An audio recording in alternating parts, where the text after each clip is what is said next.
চোখে ভিড় করে থাক, খোলা স্বপ্নরা হাত ছুঁয়ে থাক, ঘর পাক ভোলা যত্নরা এই পৃথিবীর যত রং সব মাখবো মনে। মন থামে না, মানে না সে অল্পতে, কেউ জানে না কি হবে শেষে গল্পতে। দেখো, আজকে তোমাদেরকে আমি স্কেলিটন দিয়ে বোঝাচ্ছি, ঠিক আছে? পরে ক্লাসে তোমাদেরকে আমি হিউম্যান বডি দেখিয়ে বোঝাবো, ওকে? এই বুঝলি, পরের দিন রিয়েল ডেড বডি। নিজেদের মধ্যে কথা বন্ধ করো, এদিকে দেখো। আচ্ছা দেখো, হিউম্যান বডির এই পোর্শনটা খুব ভালো করে লক্ষ্য করো, এটাকে হার্ট বলে, ওকে? তোমাদের রানী, তোমাদের রানী,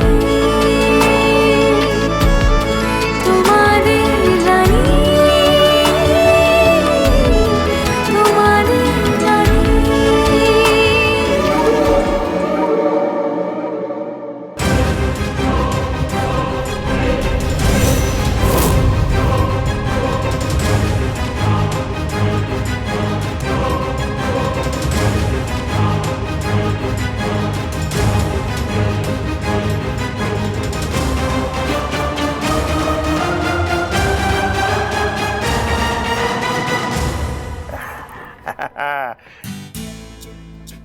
সি ভালো না?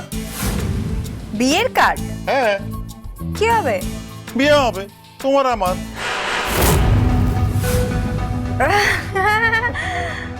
হ্যাঁ, আর সকালে রানী এগুলো আমাকে একটা ফোল্ডারে পাঠালো। গুড না? আমার তো খুব পছন্দ হয়েছে।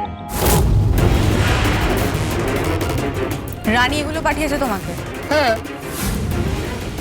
দেখো আজকের পর থেকে আমি তোর মুখ দেখতে চাই না। তোর আর আমার মধ্যে কিচ্ছু নেই, বন্ধুত্ব নেই। খুব ভালো, আমার তো এটা খুব পছন্দ হয়েছে। রানী তোমাকে কার্ডগুলো পাঠালো আর তুমিও লাফিয়ে লাফিয়ে নিয়ে চলে এলে কেন? আরে আরে ওরাও তো চায় যে আমাদের বিয়েটা হোক, আর গতকালের ভুল বোঝাবুঝিটা তো মিটে গেছে।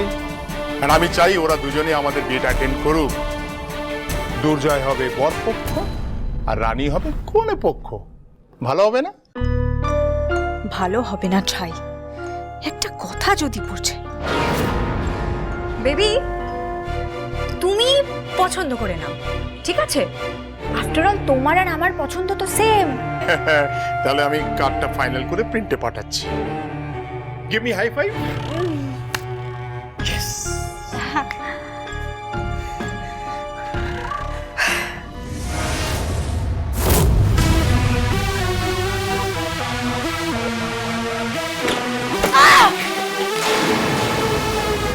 রানী, তুমি আমাকে আমার ধৈর্যর শেষ সীমায় পৌঁছে দিয়েছো।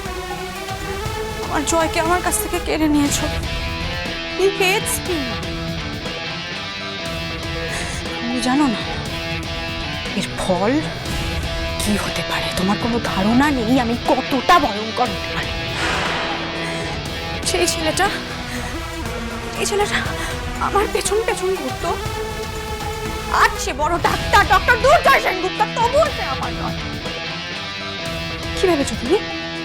জয়কে প্রোটেক্ট করবে? করতে পারবে না তো, আমি তোমাকে করতে দেবো। তোমাদের সম্পর্কের শেষ না দেখা অব্দি আমার শান্তি নেই। আর জয়, তোর তো খুব অহংকার, তুই বিরাট বড় ডাক্তার। এবার দেখ, তোর নামের পাশ থেকে ডাক্তার শব্দটাই আমি মুছে দেব।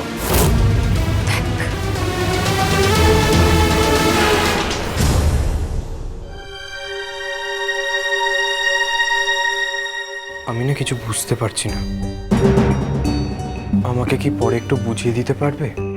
আসলে লেট করে এলাম তো তাই। লেট করে কেন এলে? কলেজে তো ঠিক টাইমেই চলে এসেছিলে, ক্লাসে আসতে লেট হলো কেন? কাল থেকে লেট করো না, মন দিয়ে ক্লাসগুলো করার চেষ্টা করো, বুঝেছো? ফাঁকি দিয়ে ডাক্তারি পড়া যায় না। না না, ফাঁকি দিচ্ছি না। আসলে আমার তো নোটসগুলো নেওয়া হলো না, আর তুমি তো নিচ্ছই।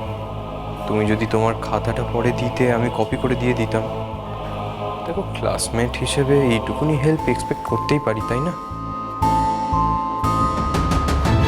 পারো, আর আমিও নোটস দিতেই পারি, কিন্তু সেটাতে কি কোনো কাজ হবে? পড়া মুখস্থ করার আগে যেটা জরুরি সেটা হলো ডাক্তার হওয়ার ইচ্ছে। সরি টু সে, তোমাকে দেখে আমার মনে হচ্ছে তুমি সিম্পলি টাইম পাস করার জন্য এখানে এসেছো। তার থেকে নর্মাল কলেজের ডিগ্রি কোর্সে ভর্তি হলেই তো পারতে। কলেজে যাওয়ার অত ঝামেলাও থাকতো না, আর মুখস্থ করেই পাশ করে যেতে পারতে।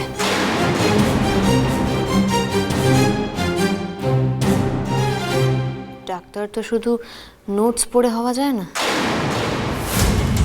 ডাক্তারকে পেশেন্টকে দেখে তার রোগ আইডেন্টিফাই করতে হয়, আর তার জন্য হিউম্যান বডি কিভাবে ফাংশন করে সেটা জানতে হয়। সেটা খুব কঠিন। একজন ডক্টরের একটা ভুলের জন্য রোগীর জীবন চলে যেতে পারে। এ তো পুরো জ্ঞানের জমি খুলে বসেছে। মানুষের শরীর খারাপ হলে সবার আগে সে ডাক্তারের কাছে যায়, আর ডাক্তার যদি নিজেই গোদামিল দেওয়া কাজ শেখে তাহলে তো মুশকিল। এনিওয়েজ, তোমার কোন নোটসটা লাগবে বলো, আমি দিয়ে দেবো।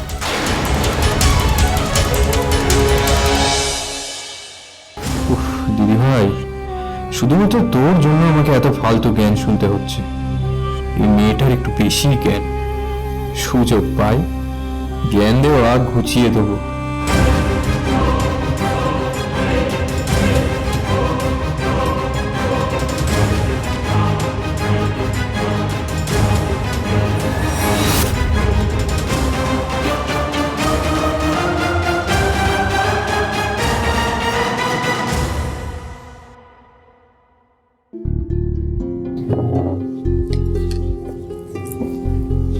কিরে, খাবার সময় এত মন দিয়ে কি পড়ছিস? হঠাৎ করে ওর মধ্যে খাবার টাবার কিছু পড়ে গেলে তো পেপারটা নষ্ট হয়ে যাবে। হ্যাঁ, এমনি তো দেখলাম সকাল সকাল ফিরে এলি। ও বাবা, কোনো জটিল কেস মনে হচ্ছে। দেখ, তোর ফার্মের কোনো কেস হলে ঠিক আছে, তা যদি না হয় বাইরের কোনো কেস নিয়ে থাকিস তাহলে কিন্তু একটু দেখে শুনে নিস বাবা। না না, এটা ওই জয় আর অনিশাদের নার্সিং হোমের এগ্রিমেন্ট। জয় আর রানী দুজনেই এটাকে একটু ভালো করে পড়ে রাখতে বললো।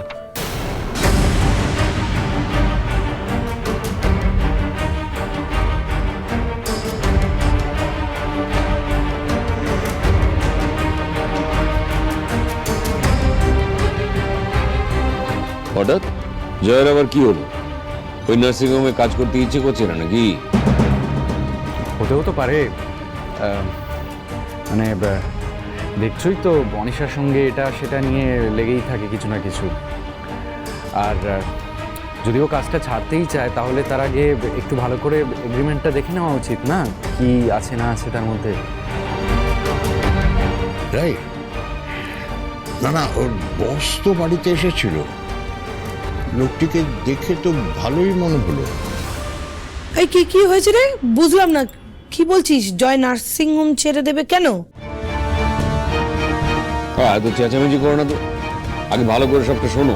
আরে কি শুনবো? শুনেই তো এলাম। নাকি কি অনিশার সাথে কি সমস্যা হয়েছে তাই জন্য নাকি নার্সিং হোম ছেড়ে দেবে? তা ওই নার্সিং হোমটা কি অনিশার সম্পত্তি নাকি? কয়েকদিন আগে বললো গাড়ি কিনবে, ইএমআই দেবে, সেই নিয়ে তো কথা হচ্ছিল। আমাকে তো গাড়ির ছবি দেখালো। হ্যাঁ রে, শোনো, কি হয়েছে রে?